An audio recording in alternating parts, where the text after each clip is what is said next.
Hey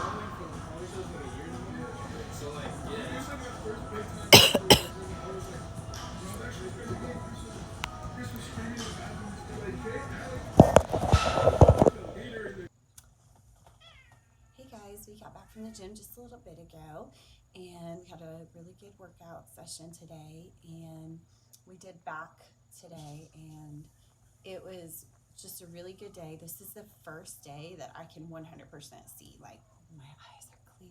Oh my gosh, like it's been so long since I could see. Um, and the weather has turned drastically cold. Like it's supposed to start snowing, I guess, tonight. So I can breathe a lot better. My voice is starting to sound somewhat clearer. And so that's pretty good. I do not want the nasty cold weather, but at least if it's killing the allergies, then we're all good on that.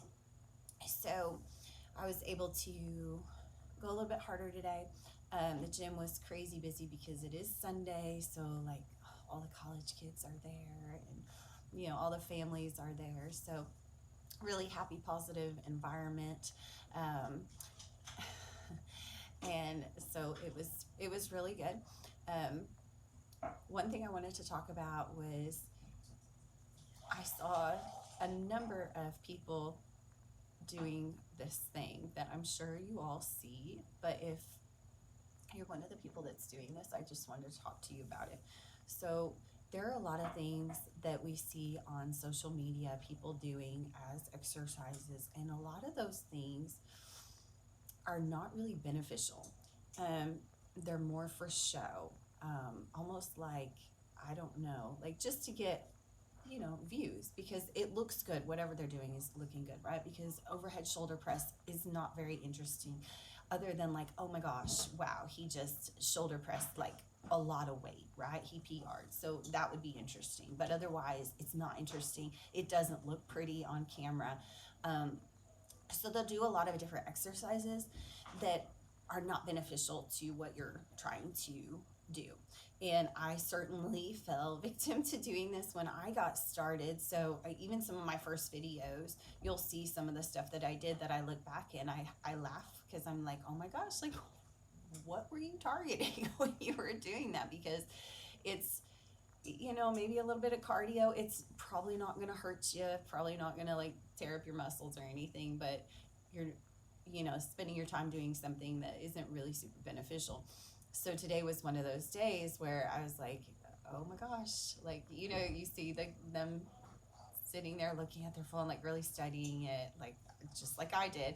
And then, trying it out. And then it's like, what are you doing? Like literally, like I just want to be like, oh my gosh, like do what I'm doing, and honestly, sometimes people do that. And I know I've done that too. Like, I'm like, oh yeah, I got to do what they're doing. Totally forgot today. I got to add that in.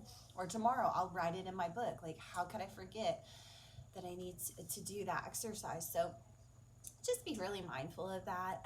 There is one video that I have posted twice, and I've gotten some comments on it about, oh, that's just like the stupidest exercise and it's pointless. Well, number one, it is very, very hard to do, and no, everybody can't do it. It's the one where you do a row, bicep curl into a good morning, into a squat, and then overhead press the bar back down. And I did 45 pounds, then I did 60 pounds. So my goal is to be able to do it again. And yes, I can do it repeatedly. And each one of those exercises individually is super beneficial and super awesome. I did my rows today. I did good mornings just the other day. And obviously bicep curls, right? So, and overhead presses will probably be tomorrow. So just keep that in mind when you're looking at what people are doing, especially some of these really big YouTube stars, like they have to really keep it interesting. And so they've like really got to reach out there to get things that are also look really sexy, right? So like bicep curls are, they are what they are, but running around in a bikini and like lifting rocks or something and doing like really random movements, it looks sexy, and it shows off all their good features. So you might try to find some of the accounts that are a little bit more, looking at functionality and strength building and really training if that's what you're going for. But when I got started, I just didn't realize that there were so many people out there that were just really in it for the clicks. So I think that's kind of interesting, and I'm all for it too. It's interesting that weightlifting, powerlifting, bodybuilding, all these different facets, CrossFit, that there is an art to it, and that's exciting because you can put your own spin on what you're doing so you enjoy it. I think that the key that I put into my mind in everything that I'm doing is, am I getting that mind muscle connection? So if I'm getting that while I'm working out and I'm working to failure, then I know that I'm probably on the right track and I'm probably not going to injure myself. So, sorry, Lala keeps running by repeatedly. So like today when I was doing my rows, I was really concentrating on making sure that my form was really, really good, that my lats were doing all of the pulling of that 65 pounds. I'm not a huge woman, so 65 pounds is a lot of weight for me to pull. I can do even more than that, but I really wanted to focus on feeling that muscle moving. When I was doing my face pulls, when I was doing some of these other delt exercises, I really wanted to feel that engagement of that muscle and feeling that it's working and taking it to failure. And so getting to that point is a really interesting thing, and I don't hear a lot of people talking about that, other than like trainers. So learn more about that if you really want to, grow and build your muscle. So the other thing I wanted to talk about was core. I have definitely grown in some abdominals, and that's pretty exciting, going from having such a large separation of the muscle from my last pregnancy. And so to be able to have healed that and have these good abs that you can consistently see that I have actually healed that muscle back together is really exciting. But I don't sit around and do crunches, planks, sit-ups, all of that stuff. I did at one time, but luckily I had been warned by a number of different people, like my midwife, that hey, that stuff can really go the opposite way. It can push down on your pelvic floor. It can cause the separation to get worse, especially if you're not conscious of, if you're pushing that muscle, these abdominal muscles, out instead of in. Because when you're doing every single exercise, you can be pulling these abdominals in and also pulling up your pelvic floor, doing Kegels while you're working out. And I know that that's not really something that's awesome and sexy to talk about, but it's so necessary to be able to build your abdominals and to not have that little pouch that so many women get from childbirth. And it's just so easy to heal it or to avoid it. Sorry, he wants to go outside in Crazy Cat because it's so cold outside.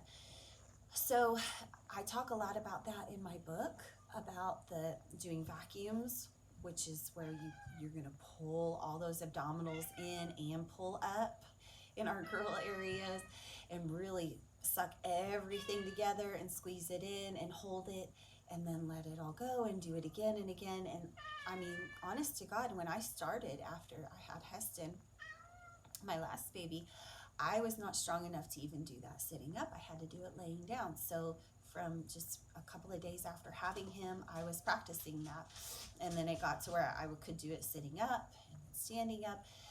And now, I still consistently do it throughout everything. If I'm doing laundry, if I'm doing the dishes, if I'm, out chasing the animals, whatever I'm doing, I'm always engaging every part of my body to ensure that everything is really working together. And so that's a really easy way to not have to sit down on the floor, lay down on the floor, and try to do these crunches that you're not really sure, are they doing anything? And obviously the other thing that a lot of women don't realize is they're like doing all these abdominal exercises, especially a lot of the ones they see on social media. And they're like, I'm not getting any results. What's going on? You know, I should have these abs because it said 10 minutes a day I should have abs, or whatever, you know, the little silly thing is that they tell you. If you've got a layer of fat on your belly, even a thin layer, you're not going to be able to see those abdominals. So losing that layer of fat can be really, really difficult to do, but you totally can do it. But once you lose that layer of fat, then you can see those abdominals a lot easier. So if you're constantly throughout your day engaging those abdominals, engaging your pelvic floor at the same time, learning to do Kegels if you don't already know how to do them properly, learning to do vacuums properly, which are amazing videos that are free on YouTube and social media that show you how to do them, because believe me, there are some courses out there that charge thousands of dollars to get you to take their class just to show you how to do something so simple.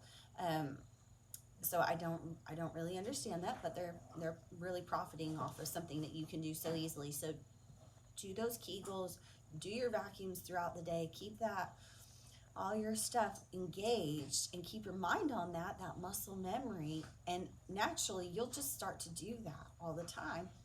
And then if you're able to lose, if you have any fat on top of your abdominals, you know, over time when you're trying to lose that, then you can actually see those abdominals underneath there. Crunches are great. There are a lot of different abdominal exercises you can do, but like for example today when I was doing my rows, I know I keep going back to them just because they were one of the last things that I was doing. I was watching my abs, and I will post the video of that, I think, on Instagram, because I don't think I did the right frame for YouTube, but we'll see. But anyways, it doesn't matter.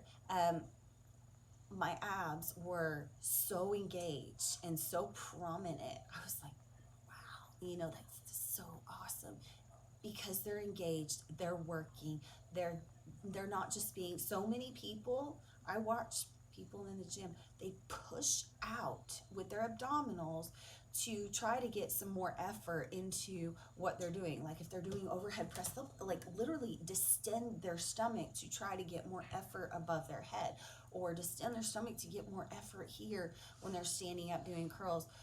And people do the same thing with crunches and sit-ups. They'll distend the stomach outward, and it builds it out. So it's, you know, it's really hurting yourself. And if you're a woman and you're doing that, I guarantee you're probably pushing down on your pelvic floor. And if you don't know the problems that can come from that, you don't ever want to learn what those are.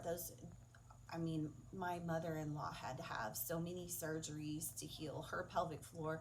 Hers was because she had carried too many heavy things and had had a ridiculous amount of really upsetting miscarriages. So her pelvic floor had really been through it. But if you can strengthen it as much as you possibly can, especially while you're younger, all the better. But it doesn't matter really how old you are. It doesn't matter if you had a baby a long time ago. Your pelvic floor can definitely, just like you can strengthen your arms, your legs, you can strengthen your core, you can strengthen your pelvic floor. So I'm sure I'll talk more about that at another point, because it's so important to me that women know that. And the benefit is, you know, in the bedroom too. I know all the women say that, like it, and it's true. It's so true.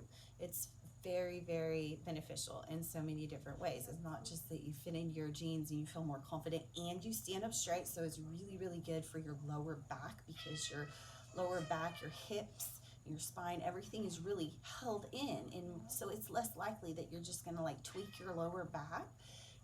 Obviously, yeah, you could still step off something and tweak your back. But the stronger we make those muscles, you know, the stronger you are, and the better chance you have of not having some random injury of something as silly as just stepping off a step that was a little bit high, right? So those were kind of the things that I was really had on my mind today. So I will post some of the videos. I'll probably post one before this video, and then some after. But anyways, thank you so much for watching, guys. Sorry for all the noise from Mr. Ginormous Siamese Cat. But I hope you guys have a really, really good day. Oh, here comes. This is not Mr. Ginormous. This is Mr. Tiny. It's sushi. So anyways, guys, I hope y'all have a really good day. And so tomorrow, probably shoulders and calves, I think. So talk to y'all soon. Bye.